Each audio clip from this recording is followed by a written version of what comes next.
Lorong gang itu kembali riuh oleh kicauan token listrik. Hampir setiap hari atau minggu, pemandangan yang sama terulang.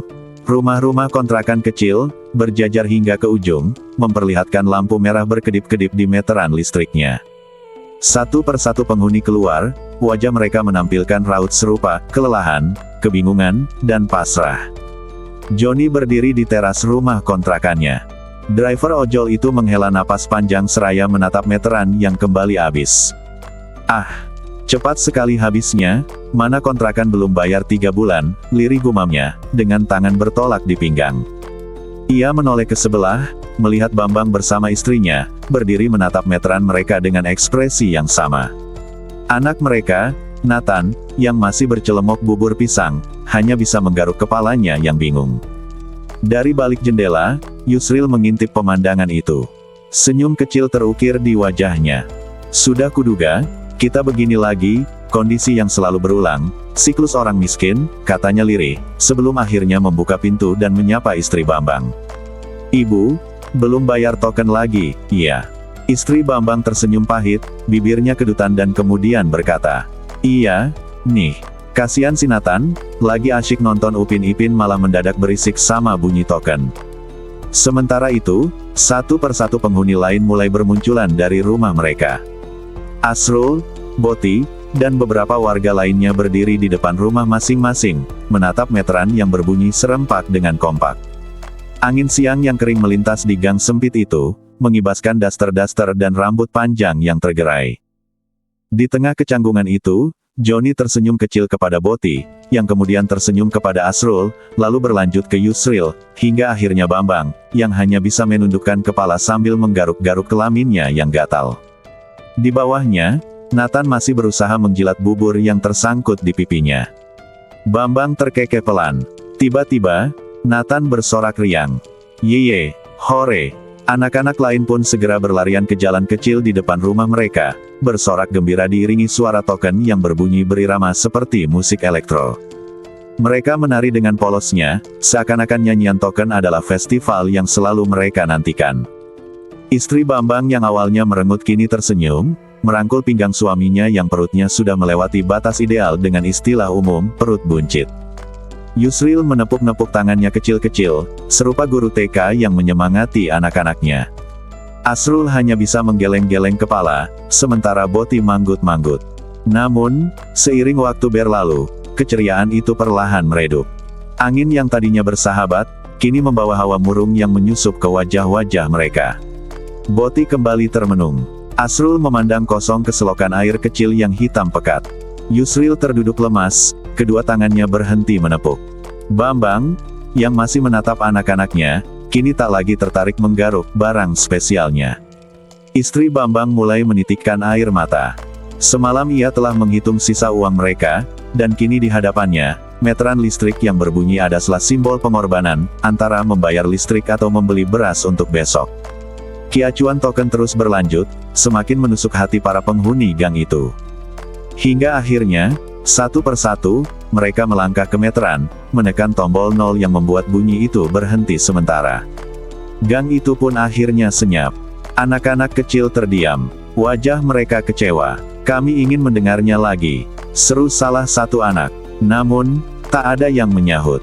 Orang-orang dewasa hanya menatap kosong ke dalam rumah mereka, lalu menutup pintu perlahan, membiarkan anak-anak itu kecewa dalam kebisuan. Tiba-tiba, dari gang sebelah, suara token berbunyi lagi. Seolah tiap gang itu menyambar dan bersaut-sautan kicauan token. Anak-anak itu kembali bersorak dan berlarian ke sana. Nathan secara spontan ikut berlari, tapi kakinya tersandung selokan air. Ia jatuh, dan lututnya lecet.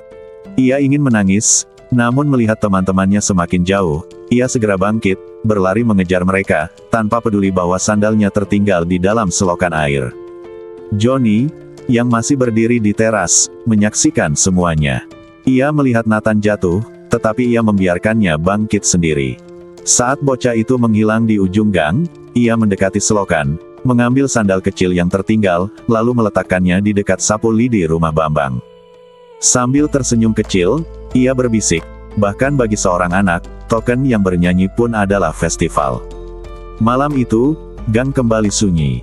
Lampu-lampu rumah dinyalakan seadanya, hanya mengandalkan daya listrik yang tersisa. Di salah satu rumah, Yusril duduk termenung di lantai kamarnya. Ia menghitung lembaran uang kertas yang tak seberapa, mencoba mencari cara untuk bertahan hingga gaji berikutnya. Di rumah lain, Bambang dan istrinya berbicara lirih, berusaha mencari solusi atas keterbatasan mereka. "Mungkin kita bisa mengurangi belanja harian," usul istrinya. "Tapi kita sudah sangat hemat, Bu," Bambang menghela napas. "Aku bisa coba cari kerja sampingan."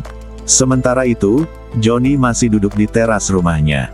Memikirkan barang apa lagi yang harus dia jual untuk membeli pulsa listrik. Di sisi lain, Boti sibuk memeriksa setiap saku celananya, berharap ada uang terselip. Angin malam membelai wajah mereka, membawa suara-suara lirih dari rumah-rumah sekitarnya. Dalam keheningan, Boti meresapi setiap kejadian hari ini. Apa mungkin kita bisa keluar dari siklus ini? Ini seperti labirin Izanagi dalam kehidupan, gumamnya. Namun, dalam keputusasaan itu, ada satu hal yang terus menyala, yaitu harapan. Harapan bahwa suatu hari, nyanyian token tak lagi menjadi lagu wajib di akhir bulan. Keesokan harinya, gang itu tampak sedikit lebih ramai dari biasanya. Yusril berjalan menuju warung kecil di ujung gang, membawa beberapa lembar uang yang tersisa. Saat ia tiba di sana, ia melihat Joni sedang berbicara dengan pemilik warung. "Bu Vina, ada kerjaan tambahan gak buat saya?" tanya Joni. Bu Vina menghela napas. "Kalau bantu-bantu di warung, bisa, Mas. Tapi gajinya kecil." "Tidak apa-apa, Bu," Joni tersenyum. "Sedikit pun tetap berarti." Mendengar itu, Yusril tersenyum kecil. Mungkin, mereka memang belum bisa lepas dari kesulitan ini, tapi setidaknya, mereka masih berusaha. Di sisi lain gang, Bambang telah mengenakan sepatu bututnya, bersiap mencari pekerjaan tambahan. Istrinya melihatnya dengan penuh harap. Dan di tengah gang, Nathan kembali berlarian, kali ini tanpa mendengar nyanyian token. Ya, seperti inilah hidup, ada perjuangan. Terkadang, tidak seperti cerita seperti novel atau drama TV, berakit-rakit ke hulu berenang ke tepian. Justru kenyataannya, jarang di muka bumi ini, kehidupan yang berakhir bahagia.